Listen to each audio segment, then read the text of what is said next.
What is up, my wonderful people? Um, Let me tell you guys about the competition that we had today.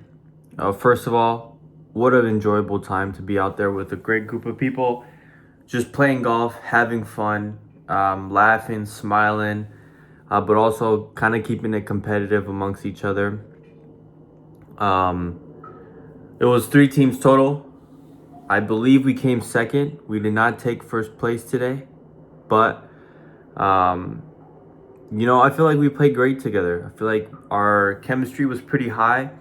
The very first 4 holes we were killing it. And, if we continue that for the rest of the 9 holes, I mean, yeah, we would have blew them out completely. But that's just not how it works.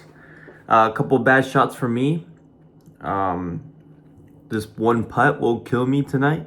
But without further ado, let's waste no more time. Let's continue this book out.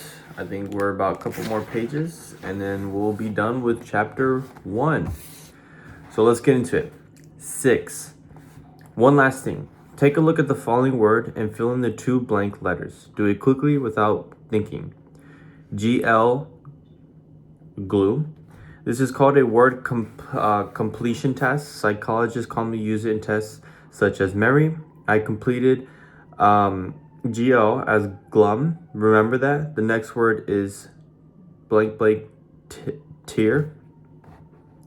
I completed that as hater. Remember that too. Here are the rest of the words.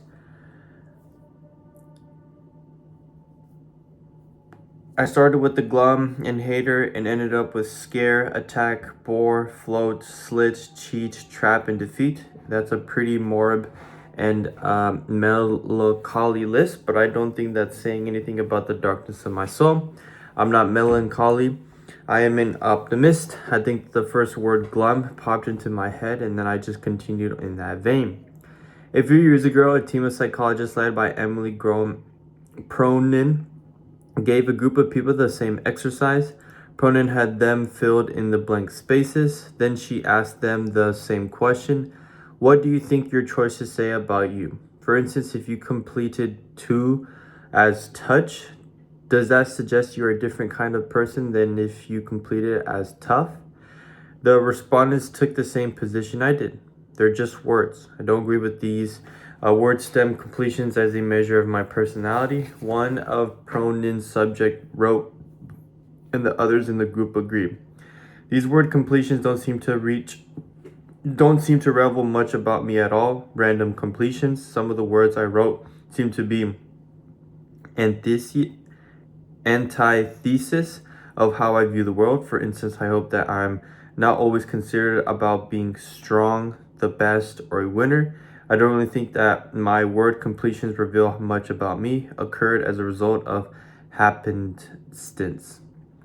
Not a whole lot. They reveal vocabulary. I really don't think there was any relationship. The words are just random. The words pain, attack, and threat seem similar, but I don't know that they say anything about me.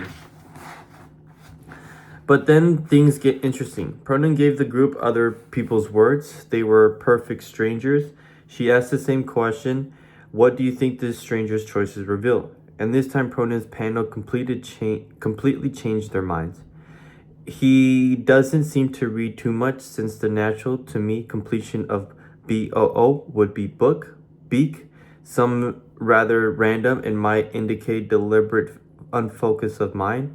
I get the feeling that whoever did this is pretty vain, but basically a nice person, a nice guy.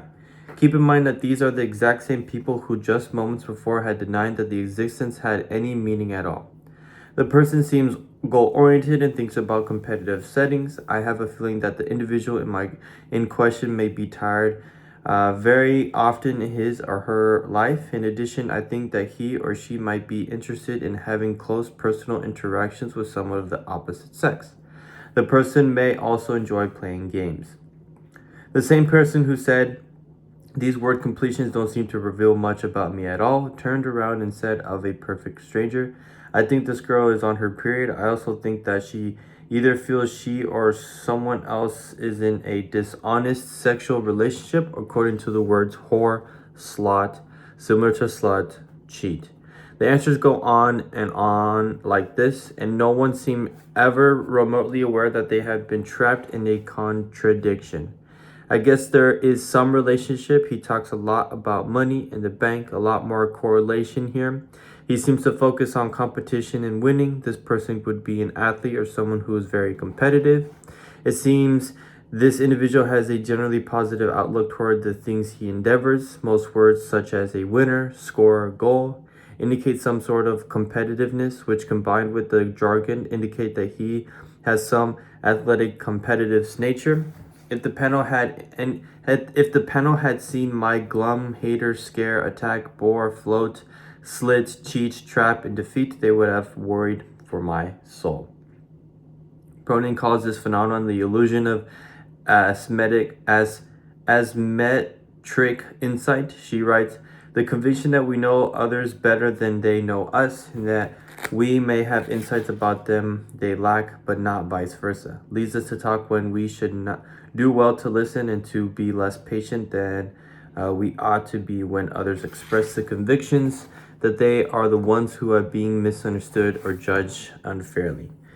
This is the problem at the heart of those first two puzzles. The officers on the Cupid desk of the CIA were sure they could evaluate the loyalty of their spies. Judges don't throw up their hands at the prospect of assessing the character of defendants.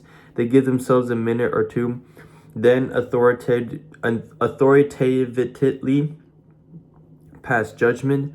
Neville Chamberlain never questioned the wisdom of his bold plan to avert war. If Hitler's intentions were unclear, it was his job as prime minister to go to Germany and figure them out. We think we can easily see into the hearts of others based on the flimsiest of clues. We jump at the chance to judge strangers. We would never do that to ourselves, of course. We are nuanced and complex and enigmatic, but the stranger is easy. If I can convince you of one thing in this book, let it be this: strangers are not easy. And yeah, that's chapter 1 or chapter 2 or part 1 finished. Let's just double check. Oh yeah, we're moving on to that's chapter 2 done. But very interesting exercise about, fill in the blank with certain words. I think at first it's like, oh, these are just words I just came up with on the spot. But I think if we're thinking about what our previous book was mentioning about our subconscious mind, what is our subconscious mind not only constantly thinking about, but what are we feeding it? And I think this is a great example of, of just that. What are we thinking about?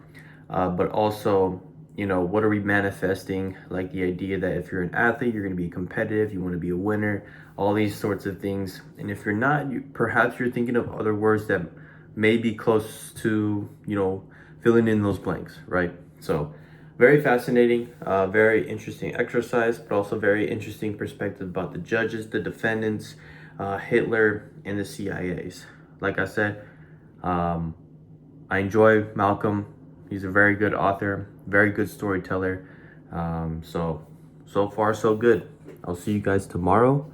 Like I said, unfortunate today. We still played great, I feel like, but we need to lock in a little bit more. We need to learn a little bit more so we can take on that W of the SU Masters.